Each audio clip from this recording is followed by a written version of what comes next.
Welcome back, everyone, to Slithering Salamanderscapes. I hope you are all doing well. What you're looking at here is a vivarium that I built several months ago. This was in a 40-gallon breeder and intending to replicate a temperate forest floor in an eroded moss wall from a scene that I saw in nature. Up until several weeks ago, I was very unclear as to what I wanted to stock this tank with, but I had narrowed it down to several animals, and you guessed it, that's right, salamander species that I would wanted to put in, and one of them luckily was available with a breeder who I typically get my salamanders from. So I am very excited to share with you today an unboxing video of a new salamander species that I've never kept. That is a woodland species, so completely terrestrial, does not need like any water features to breed or live, but it does need a moist and a suitable habitat, which I have right here.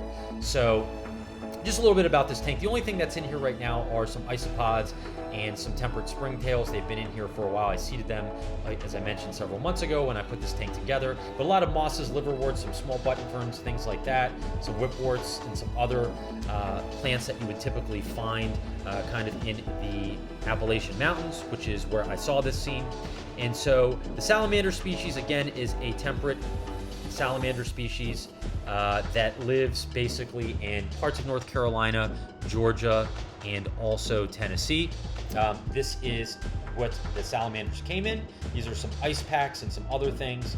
It was all pretty cold, so not really sure it was needed. But the salamander species is the red-legged salamander, or Plethodon shermani. These get to about 6.5 inches in the wild, and they are amazing, amazing animals. I'm going to open these here in a second so you can see. All right, so let's get these guys open so you can see. I've got 2 in each container, so I got 4 overall. They came with these RO dampened paper towels, and as you can see there here, they are a beautiful bluish to gunmetal gray, and they have red legs. So very pretty. Some of them are a little duller than the others. I'm not sure if they'll color up over time because they are only about a year and some change old. But these, what I'm going to do here is I am going to transfer them from what they came in to a larger bin of wet RO water-soaked paper towels. Well, not soaked, but I'm going to wring them out. So damp paper towels. And I'm also going to slowly introduce their substrate, which is some of the moss and some of the rocks, just so they can get used to the bacteria that's already been established in the tank. Because they're very sensitive, and I don't want to just throw them in. I think they would be fine if I did, but I'm going to give them about a week in this container. So I'm just trying to get them off the paper towels. They're kind of probably in shock from having to make the long journey here, and I think what I'm also going to do is feed them some small feeder crickets and also some fruit flies that are dusted with Repashy, calcium, and other vitamins and supplements that they need. I want to get them nice and robust, although they already look really, really good. I mean, these animals look like they're in really good shape, so I'm not too worried about it. But what I want to do is just kind of slowly introduce them, give them a week to kind of chill in this tub. And what I do is I just change the paper towels every couple of days, and and clean out anything that's in there if they go to the bathroom or whatever, and just keep feeding them. Just kind of feed them every other day, and go from there. So once I get these guys out, I'm going to give it a week, and you will see here in a moment kind of what it looks like after about a week, and you'll see little pieces of substrate and things like that in here. That I put them in to get used to the bacteria. So right here is after a week. You can see that I kind of put some of the substrate in. There was more rocks, but I took them out. And as you can see, they all are alive. They are all doing well. They climb the walls of this thing, so I'm happy to get them out of here because I feel bad doing this. But like I said, it's for their own good.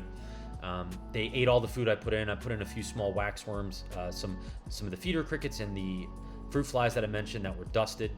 And what I'm going to do is put them into the vivarium. But what I did first is put some of these dusted crickets in.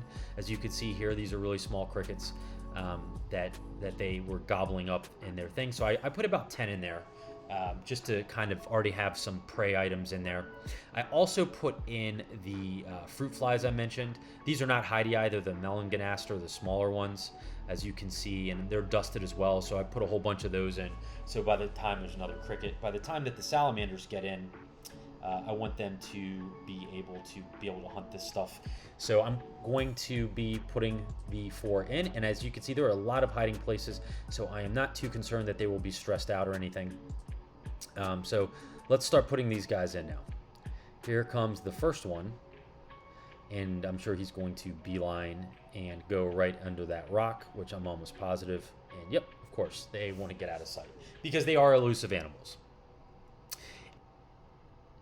So these animals are, I think, probably in a very good, as good as I could have made vivarium for potential breeding and plus to live long, happy lives. I really think it affords them the places to hide and breed if they want to. There's plenty of structure where they can crawl under things and, lay eggs and, just kind of what I've read in terms of how they breed. So we'll see. Again, that's not my intention. I don't ever set out to breed these things, but if it happens, it would be really interesting. But really enjoying just even watching them just being released into this environment. As you can see, this one is super colored up. I mean, so cool and unique looking. You just really don't see animals like that usually, and I'm very, very humbled to have these and to keep these and take care of them. I mean, they're just so cool. They climb a lot. They're not like an arboreal species, but I noticed that they like to climb. So just really excited to observe these and share this with you as we go forward. Really appreciate you all tuning in for this. If you like these kinds of videos, please subscribe, like, comment. I love to hear from you, and really look forward to sharing more new content with you over the rest of the year.